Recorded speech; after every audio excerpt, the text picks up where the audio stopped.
Hello, hello, hello, and welcome to another episode of Reality Writes. I am author Ellie Alexander, and this is the podcast where we talk about all things bookish, writerish, and whatever else is on our mind. And today we're going to lean hard into the bookish stuff, aren't we, Ted Guy? Yeah, we are, and I am super excited. I love this stuff. As if there weren't already enough reasons to love books. Some of the things we're going to be talking about are, some of them are a little wild, but some of them are just fun, and they make reading even more fun. So I can't wait to get into it. But before we do, I just want to remind all the darlings out there, if you like Reality Writes, share it with a friend, family member, a loved one, and be sure to follow us so that you're notified of new episodes. And again, another plug for the Send Us a Message link in the show notes. If you have a question that you want Ellie to answer, if you want to tell us how much you love the podcast, tap that link and you can send us a text message and we will reply back. You can also send us a voice message too. So waiting for somebody to do that, and we'll maybe play your voice on Reality Writes. You can do it. You can do it. Be brave. Be brave. I think this might be the episode because today we're going to talk about book trends. And I know we love some of these trends, and there are probably other trends that you darlings know that I'm not even in the loop on, and maybe the tech guy isn't either. So I'll be eager to hear your thoughts. I'd probably be the last one to be in on the trends. That's I'm just going to put it out there. Yeah. Yeah. So yes, I would love to hear from the darlings if there are other trends that I should be in on, because I want to be I want to be part of it. You want to be there under the sea. Yeah, so we're going to talk about today a lot of the most popular trends that we're seeing in the market today. And I always think it's interesting how things kind of ebb and flow and shift over time. And once you see one trend start, then they tend to just take over. And I'll dive right in with one particular example of that, which is cover art. And I have seen this over the course of my entire professional writing career. So the thing that comes to mind first off is historical fiction. Women's fiction set post-World War in England. I was on a kick for, I don't know, a good, decade there where that I read so much historical fiction. It was getting hard to find books for you for gifts for birthdays and Christmas and everything that you hadn't read. So thank you to all the indie bookstore owners out there that we have relationships with, because they saved my bacon and found books that you ended up loving that I wouldn't have been able to come across on my own. And the way that they found this is because the cover art for all of them looked the same. Yes. You would always see a visual of a woman in the 1940s, 50s period dress from behind on a dock at a train looking station. Over her shoulder. Looking over her shoulder. Never see a face. It's always this long shot. You knew right away. Don't have to read the back cover. You don't need to know anything else. That's for Ellie. You're picking that up for me. In the mystery world, I think over the last 4 or 5 years, the Thursday Murder Club was so wildly popular. Richard Osman, I love that series myself too. But it was kind of the first that sort of broke out of the mold because it's cozy, right? It's your traditional kind of mystery. But it was that red, black, and white graphic cover. And, I think for the next 2 years, every other novel in the mystery world looked like that, because it's like, oh, here's the trend. It's working. Readers instantly then, darlings, you see something like that and okay, I kind of probably have a good idea what I'm getting when I pick up those books. Yeah. That similar thing happened in the rom-com world with the pastel blues and pinks, especially, and that kind of took off. There is one thing about cover art, though, that I have been seeing that is controversial in the reader world. And I want to, we haven't had a chance to talk about this, so I want to know what you think, but I've seen some reels and stuff online from readers who are really upset when they have a book that they like and it's being made into like a streaming show or whatever. And they put the bug on it. It's the little graphic is called a bug. They put the bug on the cover that's like soon to be a Netflix original or whatever. And from what I've been seeing, readers are like, that ruins the book. Like it just ruins it. Yeah. So, I hate that. I absolutely, and I almost never want the book cover of the movie image. Oh yeah, that's no, that is they do that so that's much. I know, and I have yet, and I'd love to hear from the darlings out there, but I have yet to see a book that it has then subsequently been made into a series or a movie where the series or movie style cover is better than the original book cover was. It never is. I don't think. Come at us. Yeah. It might be a hot take, but I haven't. I'd love to have somebody show me one that was better. No, in fact, you read Project Hail Mary on your Kindle, but we were at a small bookstore in Half Moon Bay, and they had a paperback copy, which I always prefer, but the only paperback they had was the movie version. And if you remember, I hesitated to buy it because I'm like, oh, I don't know. Like, I don't usually love it, but I bought it anyway. It's fine. But yeah. And it was great. Yeah. And it was great. Yeah. The cover, like it if a cover gets redone like artistically, but I don't like just a crossover like straight up right from the movie. It's not for me. And I definitely don't want the bug on it. No chance. Take that off my cover. Well, and one thing that I've noticed too, when that happens is and this again, I'm full of hot takes today, but I'm going to come out and say it. I'm a matte guy. I don't like glossy covers. I don't like them. Yeah. I don't like them. And what I see happening is if a book is published with a matte cover and then turns into some sort of streaming or movie or whatever, that version of the book is always a glossy cover. Always glossy. Why? Yeah. It doesn't make any sense. Know. I don't know. And hey, no shade to the darlings out there that like glossy covers. I'm just saying, me personally, I'm matte all the way. I'm with you. 1,000%. Nobody wants I'm gonna get a T-shirt that says "I love Matt" and just it'll confuse people. Right. They'll be like, okay. "What? I don't." Okay, yeah, yeah. Especially with the E on the end, but it's all good. I know. Yeah, a couple of T's in there. Yeah, it's great. What's next? What's another trend besides cover art? This trend has been around for a long time. And I feel like it's starting to make a resurgence again. And this is box sets. Oh yeah. Well, it's making a resurgence with your readers because we get this question all the time. Like, when are you going to release a box set? When are you going to do a box set? And it's like, box sets are cool. I've seen some amazing box sets. Well, we have, I have visual aids for those watching on YouTube or any of the video podcasts, but we've got our Narnia box set, which is, it's cool. It's got some neat art there and everything, which is blurry, but what I don't understand about box sets though is all the work goes into it, and like these wonderful artists like make this incredible box set, and then you put it on the shelf and all the art goes away. I know. Yeah. Because it's on the back. It's on the sides and it's on the back. It's not on the front unless you put just the box set side facing out. Explain that to me. What's I don't know. And maybe darlings out there will help us with this, because that's always been my question too. I'm looking up on my shelf and I have Betsy Tassie Tibb from my childhood series that I have in a box set. I have a lot of like younger series in box sets. I think they're harder to do. Like, one of the reasons, like with Bake Shop, like I'll move so anyone watching can see, like it's a lot of books. Like, that's a giant box, and we've talked about this. And also because the size of the books has changed, the format over the years, like that's hard. But yes, like logistically, how do you position a box set on your shelves? I genuinely want to know. Yeah, I do too, because like I said, I love the art and the design that goes into the creation of the boxes themselves. But then it just seems weird to hide the books to show the art, or vice versa, right? And so then you're paying for something that is being hidden by in theory, all the other books on your bookshelf. Exactly.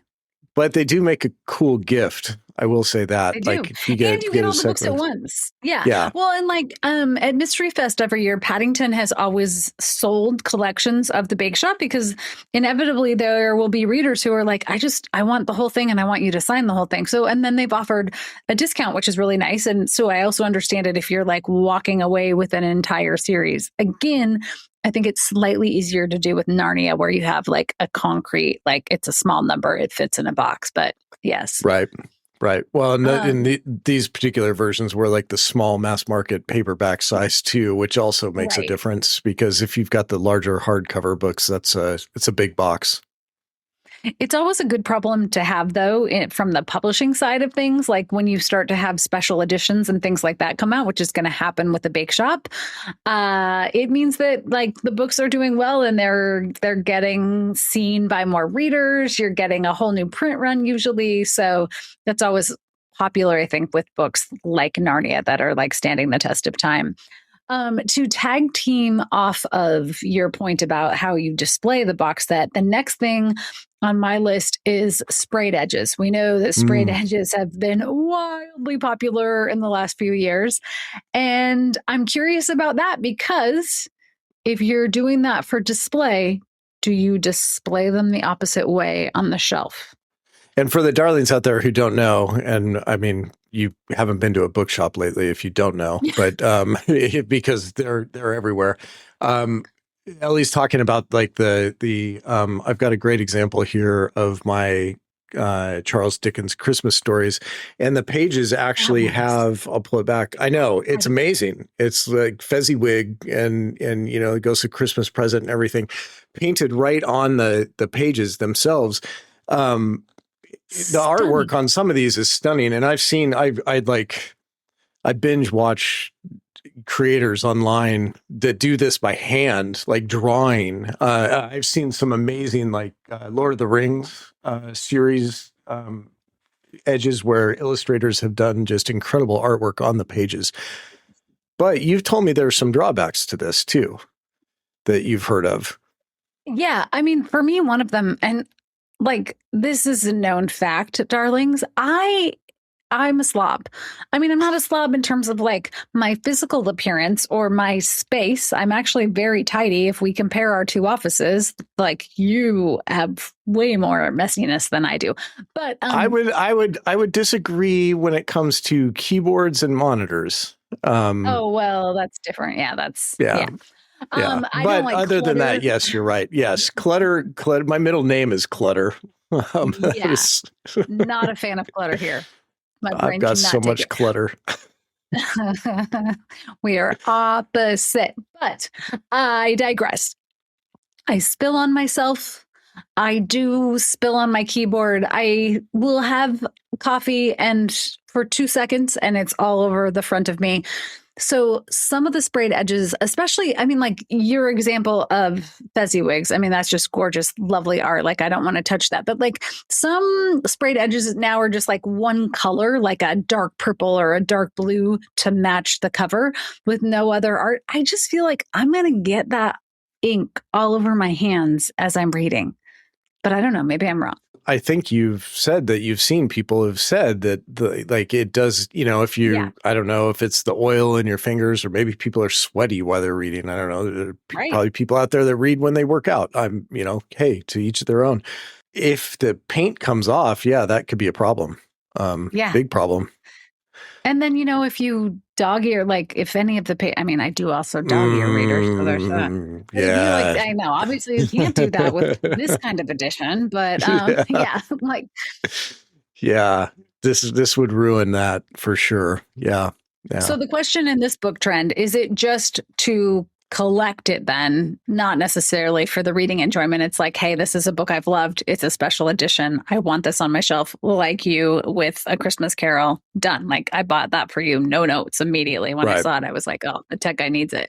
Yeah, no, I mean, I'm a huge Dickens fan, and it is a beautiful book. I almost feel bad reading it, honestly, because the illustrations inside are beautiful and everything too. But I am a huge fan of sprayed edges when they're done well. It's like a cool Easter egg for a book. Yeah. They're very cool. But going back to your original question, I don't know how. Like, is it just for you to enjoy and no one else to ever see? Because you'd have to put the book on the shelf backwards, and I don't know. Maybe people do that. Maybe that's how you do it. Them. You could or stack lay them flat and have the spine spacing out. Yeah. Tell us, darlings, in the comments. I want to hear. Mm-hmm. Yeah, for sure. Okay, let's talk about collectible covers. Yeah, I mean, special Easter eggs under covers, perhaps. You want to talk about that? I'll use a recent love of mine, which is the Dungeon Crawler Carl series. The books themselves the covers are very cool and colorful and everything. And with the dust jackets, they're really cool. But one thing that people may not know is that if you take the dust jacket off, the hardcover books actually all have sayings like embossed on the cover itself. And they're quotes from the books, and they look incredible. But it's kind of like a hidden Easter egg that you wouldn't know about. If you know, you know. But I didn't know until I accidentally the dust jacket came unfolded on this book while I was reading it. And I was like, no way! And so then I had to look at the rest, and sure enough, they all have hidden secrets. They all have hidden secrets on that front. If you are a collector and you follow book trends. If you have a dust jacket, do you take it off and remove it when you read is one of our questions. That's a good question. Yeah, they can take a beating. They're pretty fragile parts of books. They really are. Honestly. Yeah. And now that you say that, I'm looking at hardcover of that book and I was like, I feel like I'm going to ruin this one. So. Well, it's funny you should mention that because I was just looking at this after I set it down after showing the darlings, and I'm looking, there's some creases up at the top corner on the front, and I'm like, now I have to buy a new copy. So, yeah, great. Mm-hmm. Great. That's going to bug me. I know. Sorry. As I was reading it, I was like, I should probably take this dust jacket off. I like my books well-loved, darlings. Like even books that I've read again and again, like I'm rereading I Capture the Castle for like the umpteenth time, and that book is just very well loved, let's say. Okay, but on that note of special editions, so the Bake Shop Mysteries, you may or may not have heard this, darlings. The next book in the series, The Pumpkin Vice Cafe, which comes out in September, is switching to trade paperback. So it will have a little cover glow up and it's going to be in a different size. And in advance of that, my publishing house is re-releasing a special edition of Meet Your Baker, the first book in the series. It too will have a new cover, a glow up. It'll be in the trade paperback size. And I wrote like a special introduction. So they add for these special editions, like a few bonus things. Like my friend Gigi Pondion had a special edition, and I think she did a bonus recipe or like a small short story. So you might see things like that in a special edition where the content of the book and like the bones of the story, like all of that is the same, but you get maybe a foreword by another author or extra little teaser content, which is really fun. Yeah, and that's something, again, to go back to one of my favorite topics, Dungeon Crawler Carl. I did not know because I read the first book in the series, the ebook version originally, and it wasn't until I was like on book 3 that I learned that I had switched over to paperback, and I learned that there are extra chapters in the back of the printed copies only. And this is like additional content. It has to do with the way that the book was published, and Matt Dinneman self-publishing, but then traditionally published too, and writes for that stuff. And anyway, it's in the printed version because the publisher wanted that very thing. They wanted something that was unique to the printed copy that they were releasing. And so if you haven't gotten the print copies, you might just want to go do that. That's all I'm saying.